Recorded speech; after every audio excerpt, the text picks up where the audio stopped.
What's up guys, and welcome back to Pop Beat Breakdowns. In today's video I'm going to be breaking down a beat in the genre of retro synthwave and 80s pop. If you are beginning to music production with an interest in making beats in this style but don't know how to get from that first idea to the end result, and this, my friend, is a video for you. If you are new to this channel, it is paramount that you subscribe to this channel by smashing the subscribe button below, as it's not only the best way to support the channel, but the best way to be sure that you never miss a video like this on your channel. If you are a music producer in the beginner stages of your career, trying to learn your craft or refine your craft is the word I always like to use, get yourself better at producing music production from that first initial idea to the end, then this is the channel to help you do that. With that mandatory out the way though, let's not waste any more time, let's jump into Logic and let's break down this beat. Okay, so we are now in Logic and this is the beat. As you see, I've got it nice and color coordinated, but the meat of this video is how I made this beat and what initial idea did I start with to arrive at the end result. So firstly, I'm going to quickly play you the beat so you can hear what it is that we're breaking down.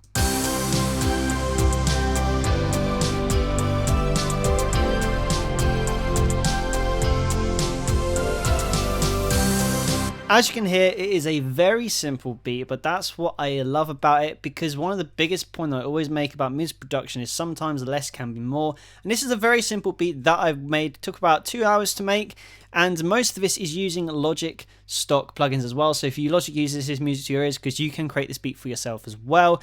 So let's get into how I made this beat. So the first initial idea today can be found right here in the guitar section today, because when I was thinking the beat, I just thought, hey, what can I bring to the table? And I always go into Logic. I end up finding myself just going in random things. Today I went into guitar and I just started doing this.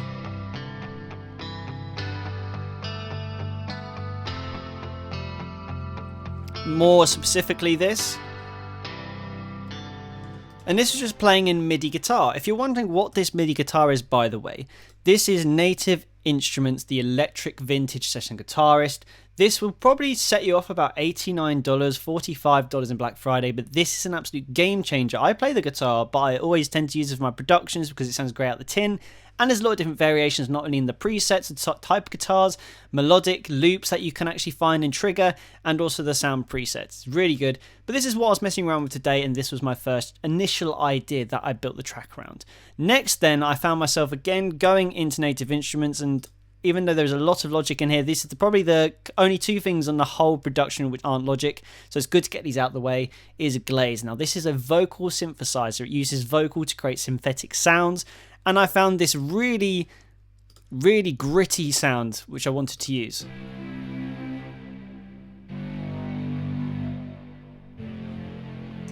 So it's basically a synth, but when I put my first two initial ideas down, I came up with this.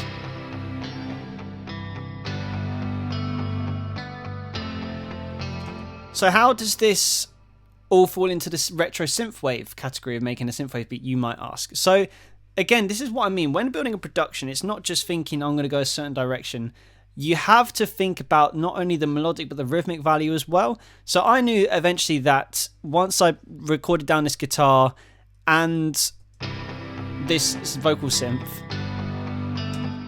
there was a lot of the warm ambience which I sort of feel that era of music was already created, which is what led me down this path of doing the retro synthwave. So the next thing I thought was natural to add was the drum beat. And we've gone for a very generic 80s, I'd say disco drum beat here. Just have a listen to this.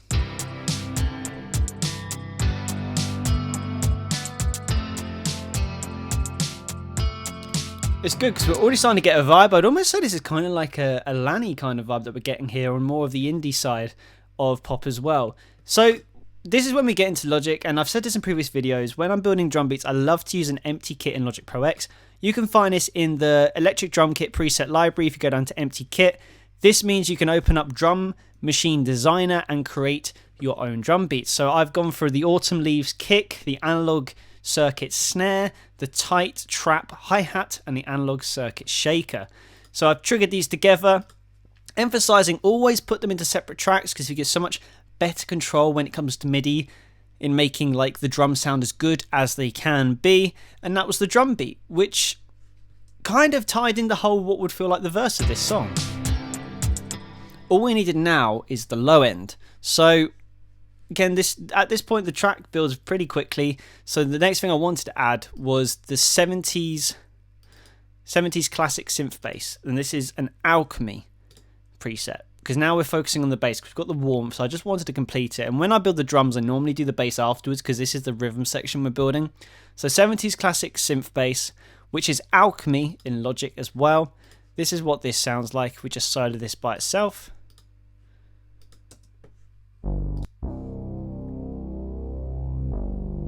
Very simple. This is the first synthetic value that we've really got adding along with this. So it's good to listen to these together. And then with the drum beat, because again, bass and drums, that's the rhythm section.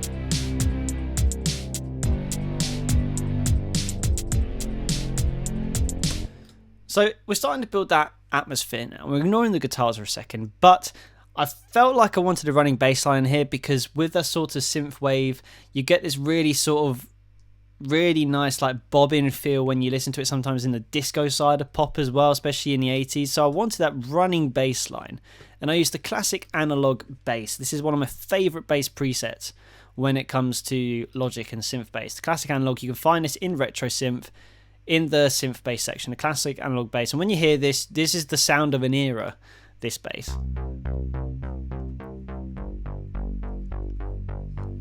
And stacking two basses on top of each other gives us something unique. And let's play it all together, and with the guitars.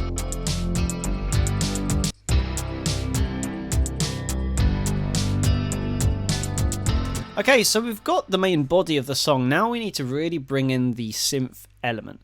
So in a separate track altogether, I've stacked together all of my synths to create the synth sound that I was going for. One of the things I always give for advice on this channel is to make sure that you're track stacking when it comes to building your own sounds, because it adds originality, because there's a lot of presets in Logic, and it makes it okay to use presets, because if you're blending different presets together, you're still creating your own sound. And there's a multitude of different combinations to create your own sound in Logic here. So if you ever feel like it's cheating using presets, it's not, because you're taking two different sounds, blending them together and creating something that's new, that's original. So make sure that you do that. So we go for the electric sheep synth first, and this is where we start to build our synth section.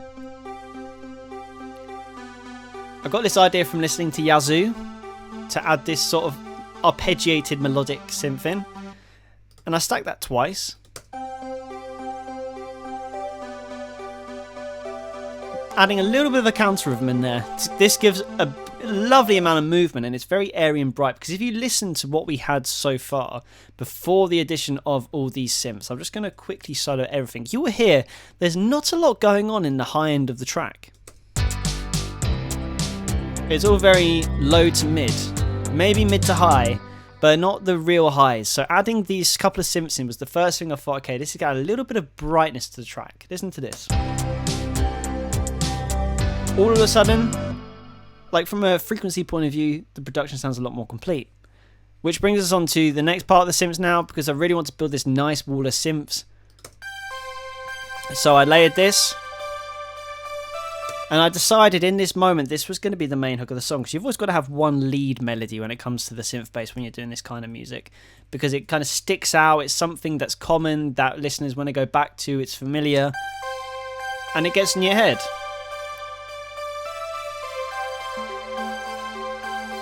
And this, all of a sudden, adds more of a rhythmic pad. So we've got the massive saws and the granular vibraphone, which are the other two sounds which are helping make the sound together. Look, because this is, again, this is the beauty of track stacking to create a sound, or sound stacking.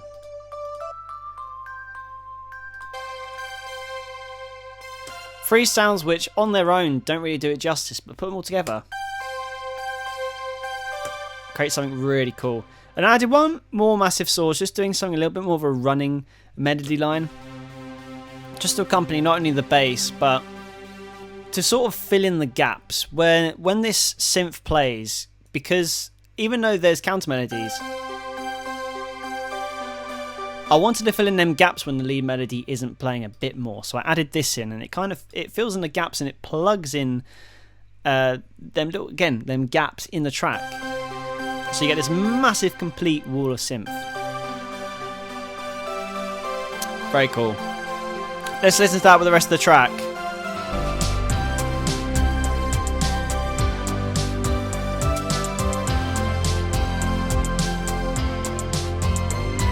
Now there's only two more elements we need to add. The first one is the pads. The pads, I always say on this channel, the pads is for ambience, the ambience.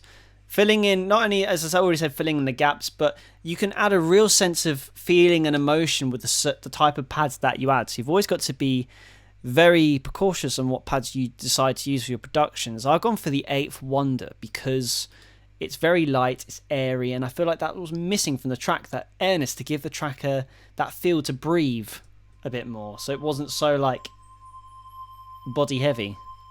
So I did that in, then I added the dark swell pad as well to add a little bit more of that lovely retro saturation to fit into the genre.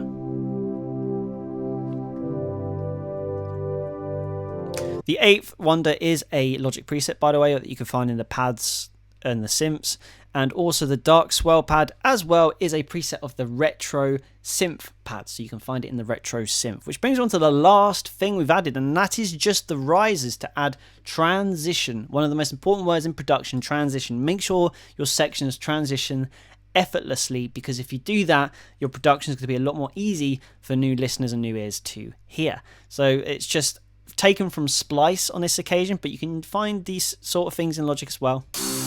Just a mixture of a crash and some white noise. And you can hear I've just reversed one of them. If you want to reverse audio in Logic, by the way, very quick thing to do. You can do Control, so it's Control Shift R. So if I was to click on this, hit Control Shift R, you can see it reverses the audio. Very quick way to do it. If not, you can click on the audio, go to File, Functions, and then hit reverse that way, and you can see the controls there to do it. And that's basically the track all together. So if you put it all together, you have got a retro synthwave pop type beat that I made literally from this idea. So I started off with just this, and we have ended up with this.